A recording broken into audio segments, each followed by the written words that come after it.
Hi everybody, welcome to week 3. My name is Spencer. I am your course instructor. Today we are going to be talking about the difference between raster and vector images and sort of the pros and cons of working with each one. So we've been working with vector images in Illustrator, and those they live in the math world. So they're made from points and paths and curves that are defined by equations.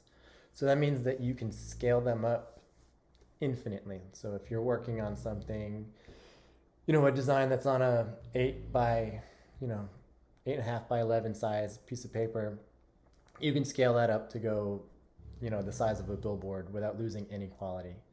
That's why you really use vectors for things like logos and icons and typography.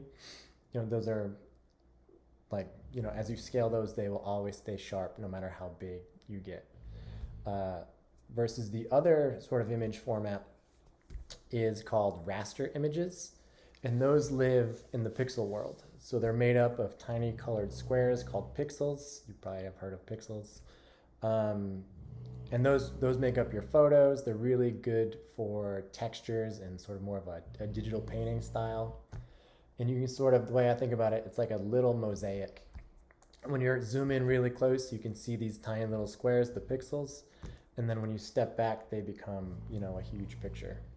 So it's really good when you're using pixels, just because pixels are really good for capturing texture and depth and sort of more of those imperfections, those little tactile qualities that make, like a digital art feel like real. So when you're working in Photoshop, every pixel can be tweaked, it can be blended or masked to create a new surface or a new quality that just doesn't really exist when you're working in vector. You can get textures in vectors, but it's a little bit more complicated. So when we're doing a collage, we're going to be working in raster, and so it's a really great way to blend photos, bring in like paper scans and textures, and you can really sort of start, blending and merging all of those together. So today we're also going to work in Photoshop. We're going to be using layers and sort of we can bring in grit textures and just sort of bring all of these things into one collage and give it a lot of cool personality and a unique feel. Yeah, so basically just to recap, raster lets you get your hands dirty sort of digitally. It's where all the texture lives. It's where sort of like those happy accidents can happen. And it's really where your work starts to take on more of that human kind of quality and gets really more expressive versus the vector-based, which is, again, it's really clean, sharp lines. It can scale, but it's definitely more digital feeling compared to raster. So that's sort of my intro, and we will jump into working. Okay, so here you can see we have our desktop. This is my Finder window with some folders. I'm going to put this Module3 folder onto Canvas so you guys can access all of these files and either follow along or build your own thing. So I'm going to open that folder, and in here we have textures, we have images, and there's this PSD right here that I'm going to go ahead and open up. When I say PSD, it's just the name for a Photoshop file. And then so in here, jumping back here, we've got textures. I went through and I pulled a bunch of just kind of cool, interesting textures that you guys can start to play with, just to help get a sense of, just to get you started, so you don't have to spend too much time searching for stuff yourself. So we've got some textures. There's also some cool folded paper textures in the top. And then down here I pulled some images as well, just to, again, just get you started. Some seagulls. I'll show you how to silhouette the seagull, just to sort of start playing with everything. So what we are going to do, we're going to go down here to this free torn paper mockup. We're going to double click to open it up. It's going to open up Photoshop, and then you'll see here it just looks blank. because all of our layers, if you don't have this layers panel, you can go up to window and you can turn it on by clicking layers.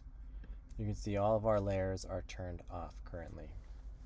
So if you start at the top, there's a sample of what the torn paper kind of texture looks like. We're going to turn that one off, turn this one on.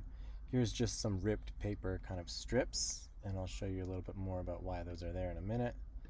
And then we also have this cool paper texture. You can expand this and get some more options, other adjustment layers.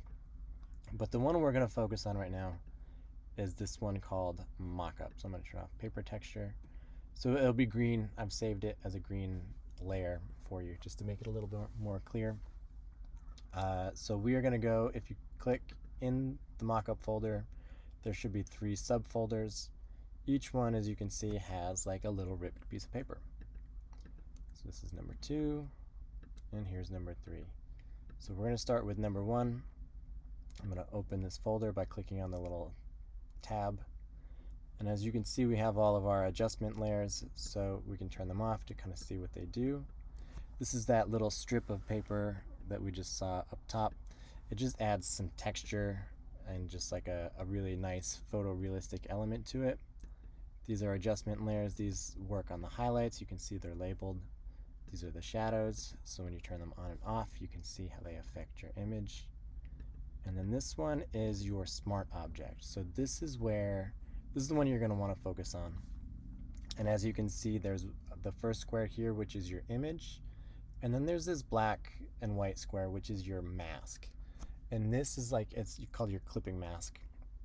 And so this is where you kind of have silhouetted the shape. So we're going to click into our image. We're going to double click on it. And it's going to pull up a new tab up here.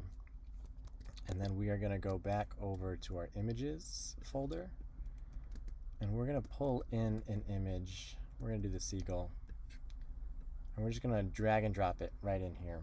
And you'll see it'll pull the photo in a second. So now we have our photo in our artboard. I'm going to scale this up by grabbing the corner and just clicking and dragging up.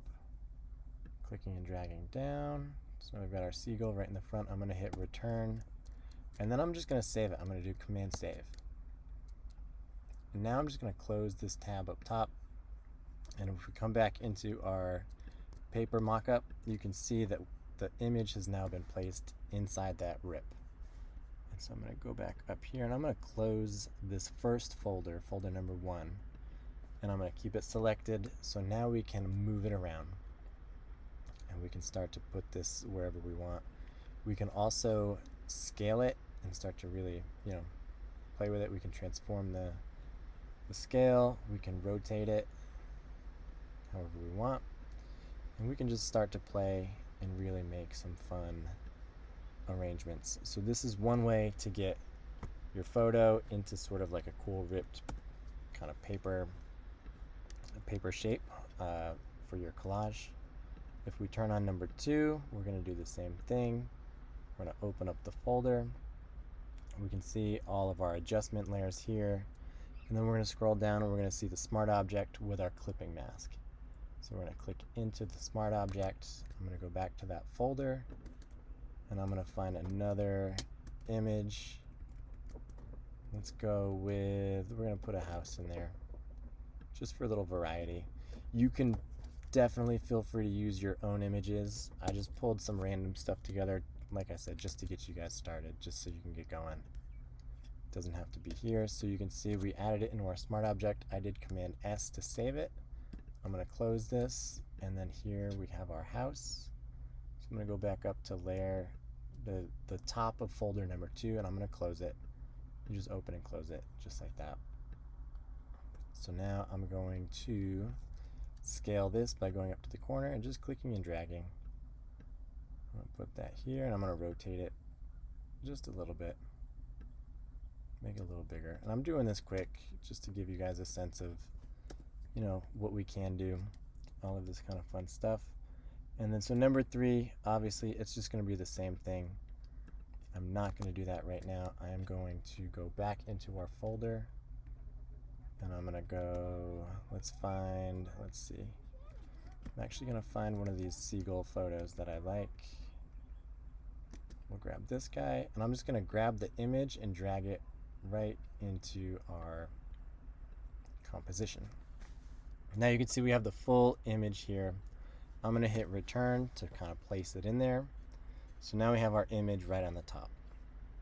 I'm going to push the W key on my keyboard, and you can see that that is going to bring up this selection tool, the quick selection tool.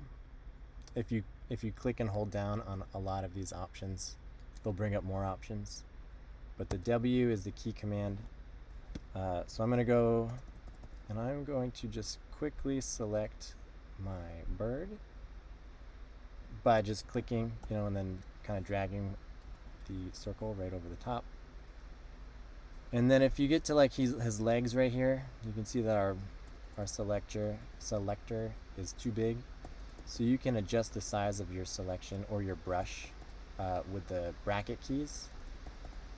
So the left and right brackets make the selector bigger and smaller. And then I'm just going to select his legs. I'm going to deselect some of this area right in here. And I'm doing this quick. I'm not too concerned about his legs because I don't even think I'm going to use them. I'm going to get his tail feather here. So now we have a quick selection here of our seagull. We're going to make sure that our image is selected, and then at the bottom right here we're going to click on this button, and this is going to create a layer mask for us, and you'll see when we push it, it's going to silhouette our bird really nicely. If you click onto the layer mask, this black and white one, and you go to your brush, sorry, don't double click in it, cancel, just click it and then go to your brush tool, you will see that you will be able to customize what part you're gonna like kind of paint it out. And this is like I was talking about before, where working in pixel is really nice because you can fade your edges really nicely, and you can just get some cool blending happening here. So we're gonna just sort of fade them out just like that. We're gonna bring him over. We can also change the arrangement of where he is by clicking and dragging here. So I want to keep him at the top. No, actually, I'm going to put him right in the middle. So I'm going to give myself a little more space. I'm going to open this mock-up folder, and I'm going to put him right in between 1 and 2. So I'm just going to click and drag. So now he's right in the middle, sandwiched in there. And you can see we have a nice kind of soft blend happening there. That's pretty cool. I am going to go back into this folder that I am giving you guys, and I'm going to find a paper texture here. And I'm going to go with this one. Again, I'm just going to click and drag this in here, and I'm going to rotate it, and then I'm going to expand it like this, and now it's on the top. So we're kind of covering up everything. And I'm going to go right at this drop down menu where it says normal. And I'm going to change our transparency layers, like our transparency mode. And this is, again, just another way to really blend things together. And it has all of these choices, so depending on what you're picking and what you kind of want to go with, you can really start to get some cool effects. And you can do this on each layer. I'm going to go with multiply. And then there is the start of our collage. There was another thing I wanted to show you. So I'm going to go back into images. I'm going to find another seagull. We'll use this guy. So I'm, again, just going to click and drag him in here. I'm just going to drop it in. And then this is really nice. With the layer selected, Photoshop is getting really good. I'm just going to click the remove background button. And just wait a second, and what that is going to do, I showed you the sort of manual way to do it before. If you just click the remove background button, you can see it selects it automatically and it creates the mask for you, just saving you a step. So I'm going to bring this guy down here, and then I'm going to scale him up like that. And then over here, I'm going to drop his opacity down just a little bit, just to kind of blend him in.